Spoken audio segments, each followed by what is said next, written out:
Hello, this is Pete, and today we're going to be talking a little bit about the Elizabeth Cotten style fingerpicking pattern. If you're not familiar with Elizabeth Cotten, she was an incredible guitar player in the first half of the 20th century. She wrote and popularized a number of songs that have gone on to become folk, bluegrass, and blues standards. But she also developed a playing style that was adopted in so many genres that we listen to today, from indie to folk to blues to bluegrass to rock to pop, you name it.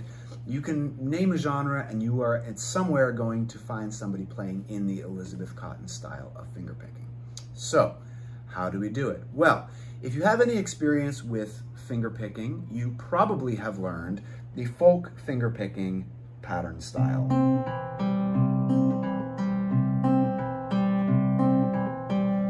And it's kind of a variation on that. And if you haven't done any fingerpicking before, don't worry about it. We're going to go over that right now. So, the most basic finger style pattern, it's often referred to as the folk fingerpicking pattern, uses just these three fingers. For the purposes of today, we're going to be focusing on this on the C chord.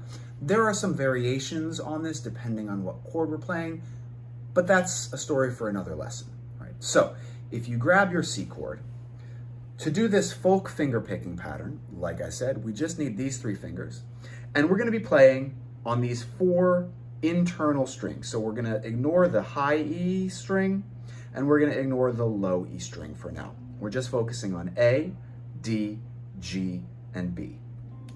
And how we play this is we're going to start with the thumb on the A string. Thumb's going to play A.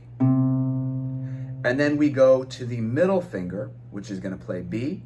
And then our thumb comes up to the D string and plays on D. And then our index finger is going to finish it off by playing on the G string.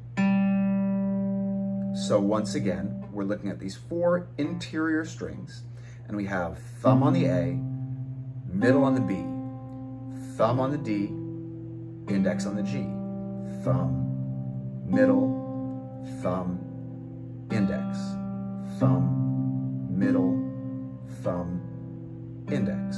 Right? If this is new to you and you feel a little turned around like it's a tongue twister for your fingers, don't worry about it. Now's a great time to pause the video and just start to get comfortable with this. Take it slow.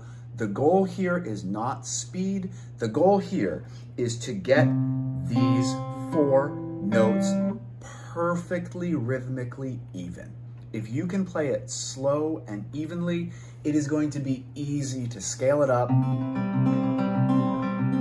and increase the tempo. If you have some, inconsistency, if some of the notes are faster or slower than the others, that's going to be hard to get that speed. So take a little time and get really comfortable with that thumb, middle, thumb, index, thumb, middle, thumb, index. Once you're feeling comfortable and you're feeling like you can play it evenly on the C chord without having to think too much about it, you can start to speed it up a little bit. Get it a little faster, but only go as fast as you can play it and keep it perfectly even. Right? Again, speed will come later. So that's our basic folk fingerpicking pattern. The Elizabeth Cotten style is a slight variation on that, and it's a little bit more rhythmically interesting. It kind of breaks up that repeated eighth note pattern and gives us a little bit of variety. So it's going to be a two-parter. Part number one, we're going to need these three fingers for. And we're still looking at these internal four strings. So with part number one, we will have our thumb on the A string. Thumb will play A. Then thumb is going to come again up to the D string. And then our index is going to play on G. So once again, we have thumb, thumb, index on these three adjacent strings, right? Now here's where the rhythm part comes in. Our first thumb is going to be longer. We're going to play our first thumb as a quarter note, and then our second thumb and index as 2/8 notes. So we would count it like this: 1 and 2 and. We'll try that again. Here we go. Ready, play. 1 and 2 and. So pause if you need to. Get really comfortable with those 3 notes and that very specific rhythm. 1 and 2 and.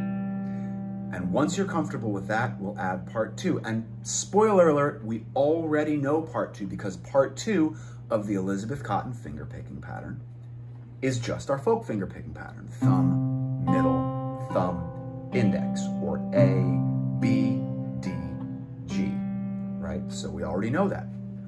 When we put it all together, we have thumb, thumb, index, thumb, middle, thumb, index, or 1 and 2 and 3 and 4 and, right?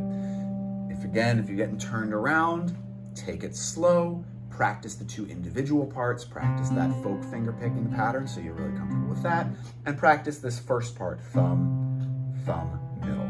Then once you have both of those parts so that you don't have to think about them, then try putting it together. Once you've got it together, again, the name of the game here is slow and even.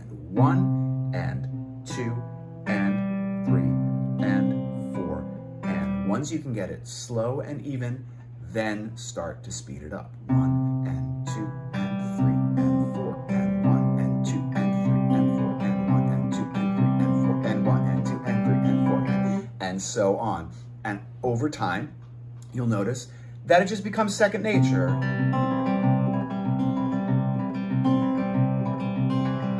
And once we speed it up, all of a sudden we hear the 6,000 songs that use this sound, that use this fingerpicking pattern, right? Now, of course, this is just the beginning. We can apply it to other chords.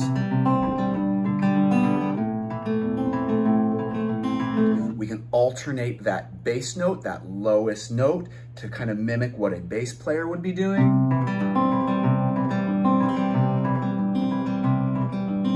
We can even add melodies on top.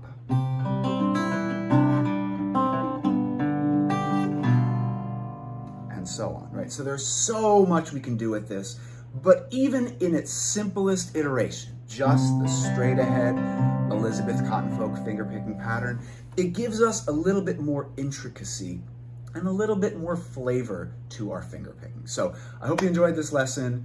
Happy practicing and good luck with this Elizabeth Cotten fingerpicking pattern.